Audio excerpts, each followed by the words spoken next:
Done.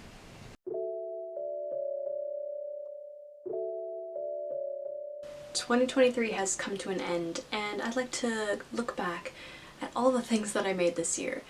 If I can remember, I think it's over 42.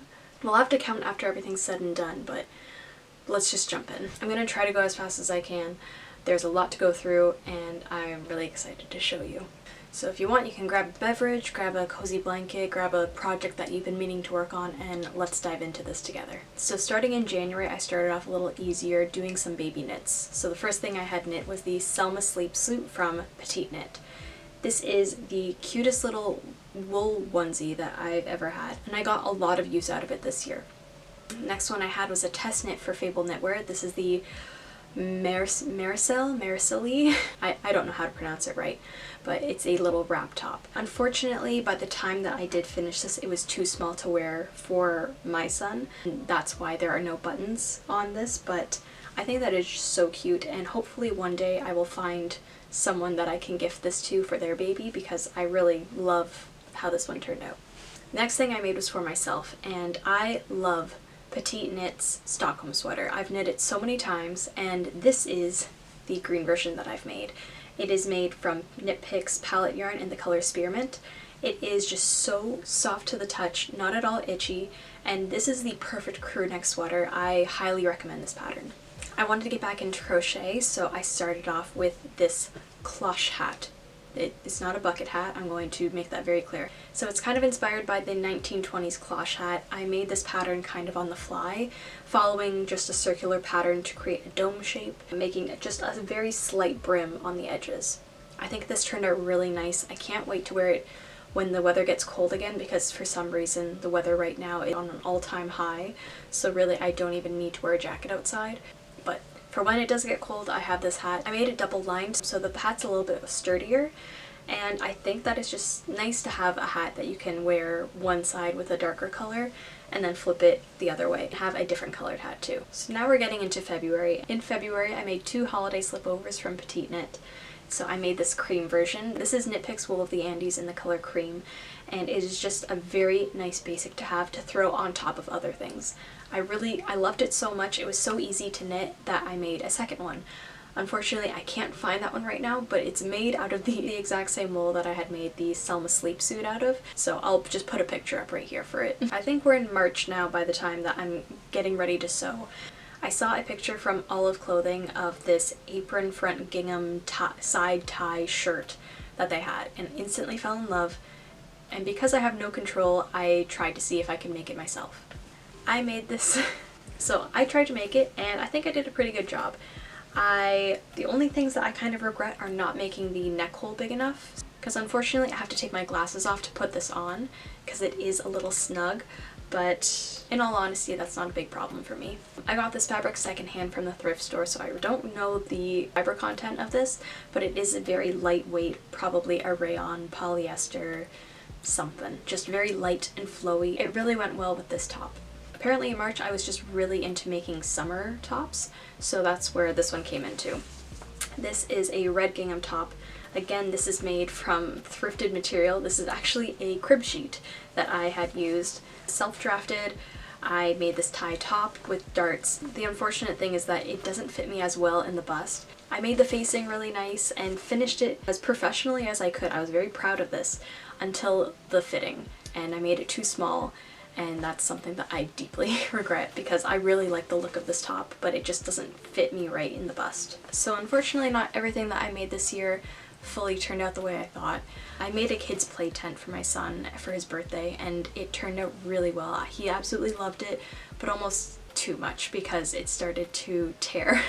Loved playing in it, but the snaps that I had added to secure it kind of fell apart, and I want to remake this again, but with a better material. I still have all the pieces, I just need to remake it into a better fabric with sturdier snaps or better fastening so that that doesn't happen again. I think we're in April now. I found the Rubus blouse from Refined Knitwear. I absolutely fell in love with her version of this like dusty pink color. This is a Knit Picks palette yarn in the color Orchid. Again, so soft, and the square neckline is just so flattering. But I find that I wear it more reversed, so I wear the back as the front as like a high boat neck shirt. I love it. The sleeves are perfect. I love a puffy sleeve, as you will see from the other things that I made this year, but I really, really loved how this one turned out. So the big project that I had to make for this month was a wedding dress as a guest. My inspiration came from actually an H&M ad of this dress that they had, of this pale yellow V-neck, gathered front, puffy sleeved, everything that I would have loved, but because I don't want to support H&M, I decided to try and make it myself. And I love the yellow color, and so that's why I kind of wanted to make the mock-up version out of this yellow, and that's what I did. So this is how it turned out. The one thing that I'm super proud of is the fact that instead of going for your usual dress, I decided to make it a romper. I really thought I was going to have some draping issues, especially around the crotch area, but because of the fullness of the skirt, it fully flows away from the body and has no inclination of it ever looking like it is a romper. So I'm very proud of myself for this. As much as I love the mock-up, I knew that for a wedding dress, I wanted something a little bit more spectacular. I thrifted this bedsheet a few years back. I knew that I needed to wait to use it for something that really deserved it. And I believe I chose the right fabric because this is the actual dress that I made, and this is the fabric. It is beautiful. I've had this balled up in a ball and it's barely wrinkling. Like, this is such a wonderful bedsheet to have to work with. The only differences that I've made from the mock-up to the bedsheet, aside from the shorts, was that I decided to add some dramatic sleeves. So these sleeves are full length. There is a gather along the elbow as well as the wrist so that it has like this two-tiered puff. I really love how this one looks just in the silhouette of it. I just wish that I could have worn this dress to maybe not a winter wedding because it was super cold for my legs to wear this outside. Other than that, I really love this dress and how it turned out. So the next thing I made is actually a very impressive make because it is a giant crochet blanket using the granny square technique. This is the Cozy Days Daisy blanket from All About Amy. Originally, I had made this blanket with these white and yellow flowers, but with a blue border around it. It was only after I had laid it all out that I realized that the blue didn't go with my house. So I ripped it all out and then started again. So this is made out of Lion Brand's recycled bulky yarn. The screen color is in their color Olive Branch. This turned out better than I ever thought. It's on the verge of being too heavy, but kind of acts like a weighted blanket, so I still like it. For some reason, I really was into making tops at this point. I kind of wanted to test myself on ability and speed, so I challenged myself to make 3 tops in 1 week, and I started off with crochet. I found a diamond pattern on Pinterest and wanted to make that into a top, and that's pretty much all I did. I really like how this one turned out, the pattern of it. I don't have many tops that hold this texture, and this just like rekindles my love for crochet. The next thing I made was the camisole number 4 top from My Favorite Things Knitwear in this beautiful navy blue. I love how this one turned out. The texture of this rib is just beautiful. The one thing that I wish I did differently was making the straps a little bit tighter. And maybe I can add elastic into the straps so that they hold a better shape and don't stretch out over time, because unfortunately that's what happened in this one. So a quick fix that I need to make for this one, and hope to wear it more in the summer. And the last thing that I had made that week was this tie front vest. I've seen a lot of people on Pinterest and Instagram with this style of top, and it is such a simple top that I really wanted to see if I could make it myself. I'm very proud of the construction of this. This is all made out of scrap fabric. I had made a dress out of this fabric a few years ago and had just like the tiniest bit left, but it was just enough for me to make this top. This winter I've worn this top a few times over top of turtlenecks and long sleeves. I think it just adds a nice texture to each outfit. So unfortunately I made a few works in progress this month. I started to make the Rhoda jumper from Irene Lynn Knits. It is such a beautiful pattern and I did so much work on this sweater, but unfortunately, as you can see, my gauge was off and I made it too big. Like, comically too big. Like I don't know how I can salvage this too big. The only way I can see myself fixing this is by ripping it all out, and that just hurts my heart because I put so much work into this. All the cables and like the lace work and everything, I'm so sad that I have to do that, but I really want that sweater in this yarn, so if I want it, it's just something I gotta deal with, but it's just so sad to rip out things. The other work in progress that I did for the month of May was starting out with making all of these little granny squares. I have them in different variations of colors and patterns, but my idea is to sew them all up together to make this crochet granny square vest. I saw it on Pinterest, fell in love with it. I'm not sure who's the creator. I'll link them below. I am currently working on this, so expect to see a video about me making this soon. But I just love the colors, I love the style, I can't wait to work on this. And the last thing that I made in the month of May was this crochet pillow. I had used the same yarn that I'd used for my blanket, so this is the Lion brand upcycled bulky weight in this beautiful eggplant color. I didn't realize it until after I had finished both pieces that I had done one side a little bit differently than the other, but it's totally fine. I stuffed this pillow with fabric scraps and polyfill because I've made the mistake before of only using fabric scraps and it just creates such a heavy pillow that is almost unusable and too hard. So combining it with polyfill really helps make that squishy pillow feel and doesn't make it as heavy. If you're ever making a pillow using scraps, add in polyfill. You can go get some from your thrift store. There's always a ton of pillows at the thrift store, and take the polyfill out of them and incorporate it into the new pillow because I swear it makes a very big difference. I don't really remember when I finished this, but I know it was around the month of June that I tried to make this long shift dress, and I really wish that this one had turned out better, but I think the one reason why I don't like it as much as I do some of the other things I've made this year is that I didn't have enough fabric. So the gathers along the skirt are very straight, where I would have loved to have more fabric to gather in so that it was a lot more flowy. But this is all made out of recycled fabric too. I really wish that this one had turned out better, and maybe looking at the footage maybe I'll decide that I do like it, but for some reason just that straight skirt part just doesn't sit well with me, and unfortunately this one didn't turn out how I wanted. So now in the month of June, I'm starting to plan out a very big project that I had to make for July, but because it was such a long ways away, I wanted to procrastinate all of it until the very last second. So the first part of procrastination was making another dress that has nothing to do with the dress that I need to make for July. This is the mod dress that I had made based off of a picture I saw of Petite Knit on her Instagram. I fell in love. You see my course of action throughout this year of just seeing something, wanting it, and making it. Aside from all the lint that collects as I place it down on the ground, I really like how this one turned out. It's not too boxy, it's not too slim cut, it's just the right amount to show shape but also have it flow away from the body, and I'm really proud of how this one turned out. I had to do a few mock-ups to kind of get it the way that I wanted it to go, but I'm really proud of how it turned out. The next thing I made was this tie front top. I used the same pattern that I had used for my tie front vest, the only difference being I added it on these sleeves and used this cotton gauze material. My inspiration was from Moon and Folk.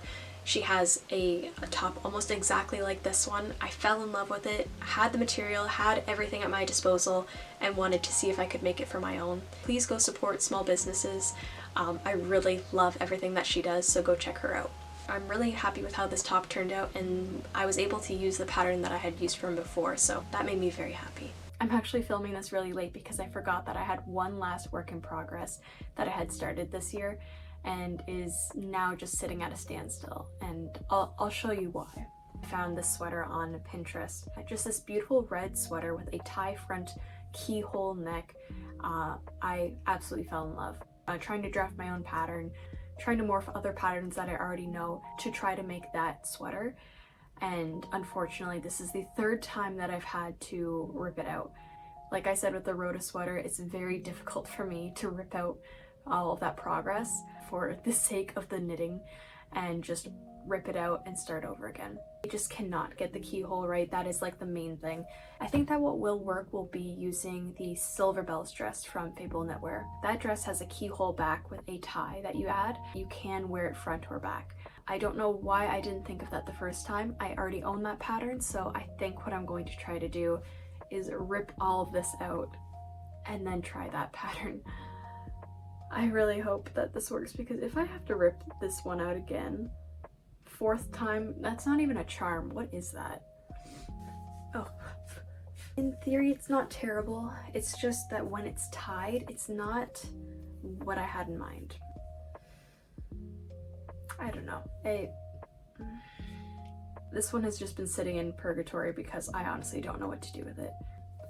But for right now, I have other things that I want to work on, so this one will just have to sit to the side for a little bit longer. My sons are at different ages, so not all of their clothes fit at different points of the season. I had to make a bucket hat that would fit my 9-month-old, and that's what I did, because I am still procrastinating at this point. Of course, a double-lined bucket hat that has straps that pull down so that you can tie it underneath the chin on both sides was what I absolutely needed to do at that point. I'm very, very happy with how this one turned out. This one I used all different types of scrap linens. I think that the colors and the ability to turn it inside out just worked out really well. So now we're at the end of June. The thing that I've been procrastinating for, the thing that I finally have to work on, is this green dress. It's a dress that I wanted to make to wear to a wedding that was in Nova Scotia. I cannot tell you how happy I am with this dress. I put so much work into the construction of this, making sure that the cups fit, making sure that the boning was right. Unfortunately, I didn't make sure that the zipper was right, but you know, like, everything has its bad things. This turned out so pretty. I loved wearing this. I got so many compliments on it. I was just so happy to finally be able to wear this, and I believe I made it within 5 days, which is very good because I was really grasping at straws at this point because I had procrastinated so much. Oh well. Turned out great. I got to wear it to the wedding. All turned out good.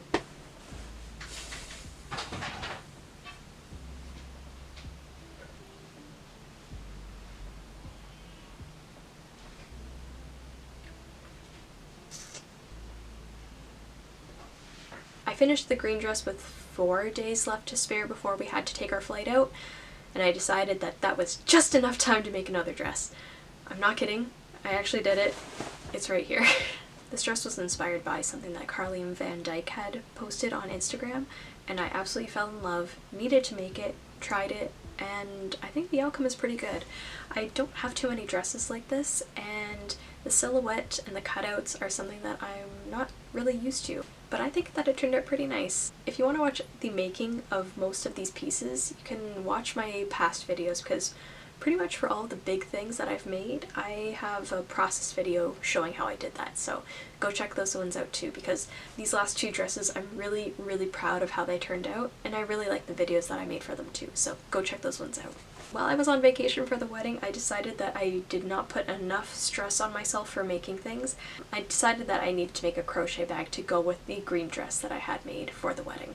I made this on site. I was sitting by a brook as I crocheted this and put this all together. I think that it turned out really nice. A basic pattern was used to make the flat circles. I just combined it all together, added some hardware to it, and the strap. I think that I will put a closure at the top, but for just a side handbag, I think that it worked out perfect. I just wanted to include this one because I think that it's really funny.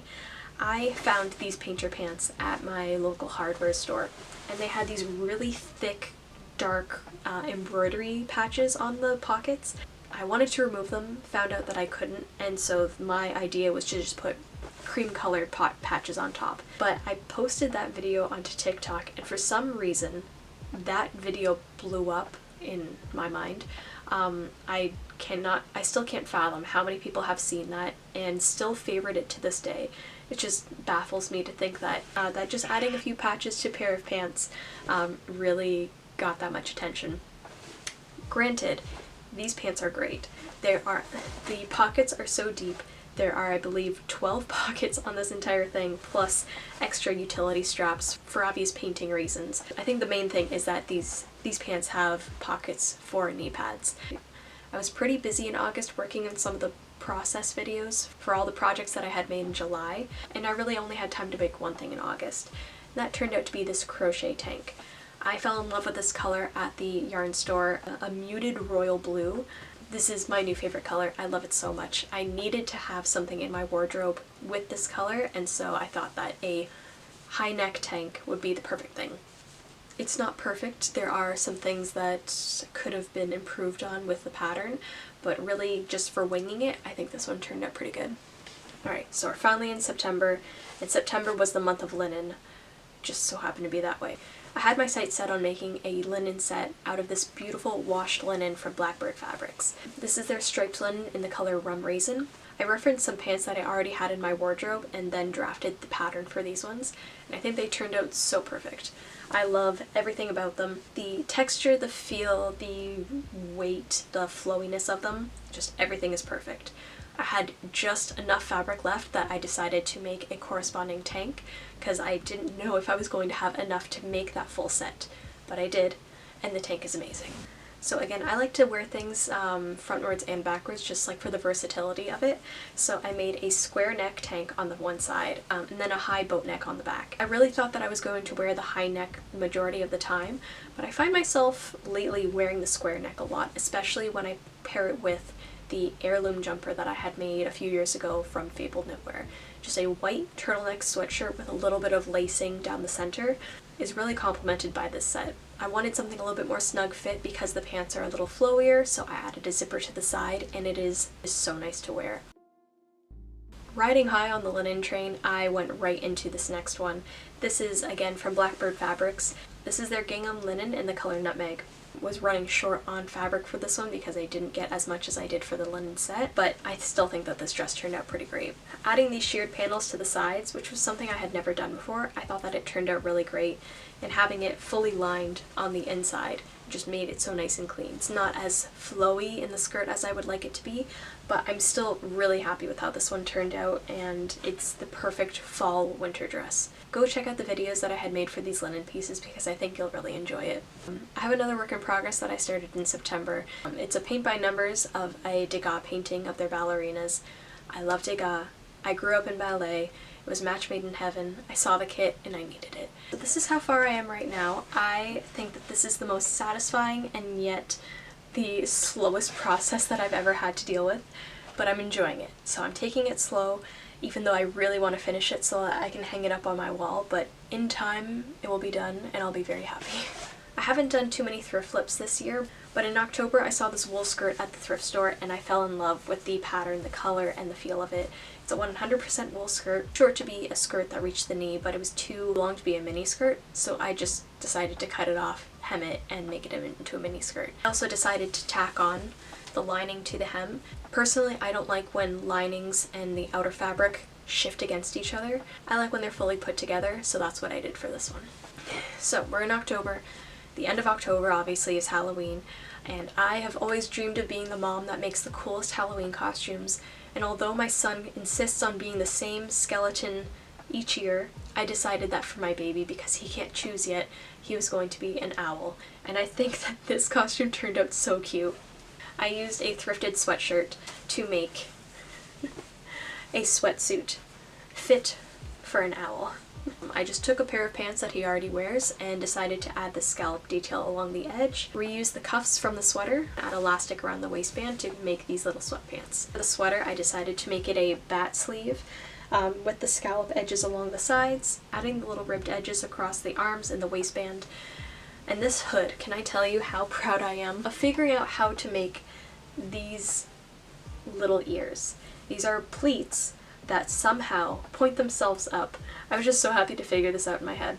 I added these little brush strokes of paint along the belly and along the scallop edges just to give it some more texture and dimension. He stayed really warm because this Halloween we had snow. Unfortunately, we don't have snow right now, but you know, I'm not going to hold that against the weather. The last thing that I had made for myself this year was the striped Stockholm sweater.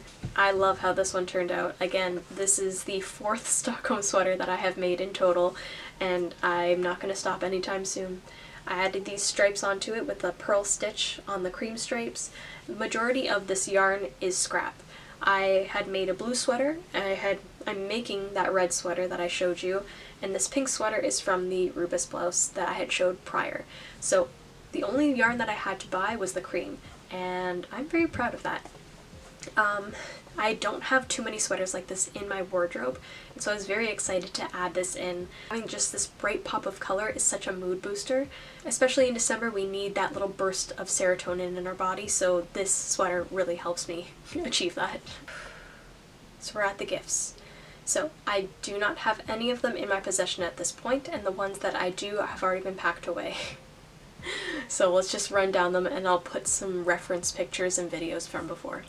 So the first thing that I had made was this embroidery of a juniper twig with my nephew's name and birthday on it. Of course, I'm not going to show that, but the juniper twig and the embroidery turned out so nicely. I was so proud of how it looked. just something to commemorate his birthday, and I was just so happy to make it.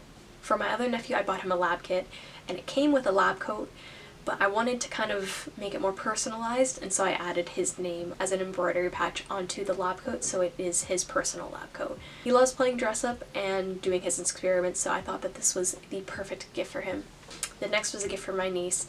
I'm so used to making boy gifts and boy clothes that when I get the chance to make a girl clothing gift, I go all out. I lost the footage that I had made for the sweater, but basically I just resized a sweater that I had made last year to fit my niece, filled with flowers using yarn, and then embroidered her first initial onto the sweater to make it very cute.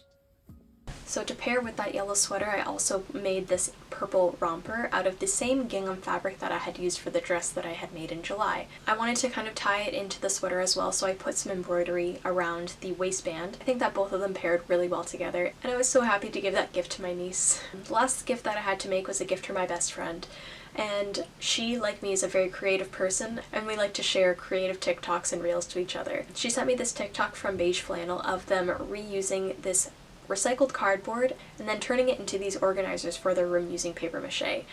I was just immediately struck by the idea of like, oh, what can I do with all the cardboard that I keep recycling? So from that, I started hoarding all of my cardboard. I wanted to make something out of this idea for my friend. So I decided to make a desk organizer for her. And the only thing that I kind of regret is not being smart enough to think that the paper mache and glue was going to shrink the cardboard a bit, because I added a small drawer, and when I was finished, this drawer did not close perfectly as I wanted. So I was I was a little sad at that, but it still works functionally with everything else, so I was very happy to gift that to her. The last thing that I had made for the year was a set of stockings for my family. We only had 3 stockings last year. My newborn did not have a stocking, and he was totally fine with that. That was okay. But I wanted matching stockings for my whole family, and I had a bunch of scrap fabric that I had already cut into 4-inch squares. I saw a lot of inspiration pictures of people making these quilted stockings and knew that I needed to do that too. I decided to quilt one side of them with all of these different colors and squares. On the other side, I had some scrap fabric left over that I thought would be the perfect thing to make our initials on the stockings. Everything turned out better than I thought, and I was just so happy for that to be the last gift of the year. Wait, oh no, not the last. I made this lampshade. This is the last thing that I have made this year. If you watch the Sorry Girls on YouTube or TikTok or Instagram or anything, you'll know that Rachel made a pendant lamp using these recycled lampshades and then stringing yarn around them.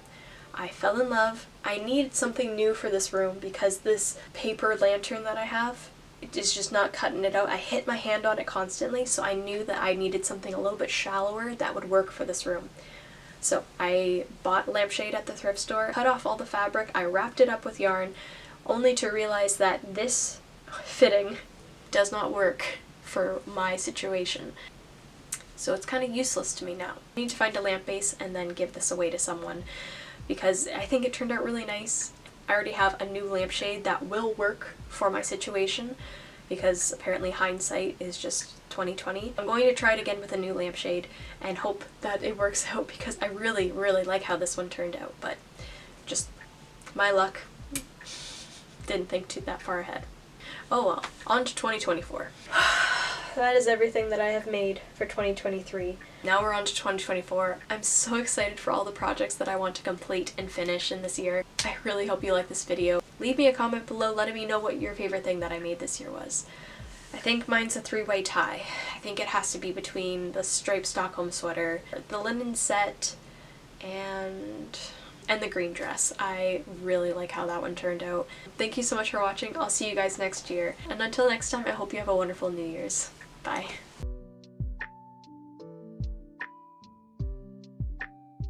And for February, I made 2 holiday slipovers from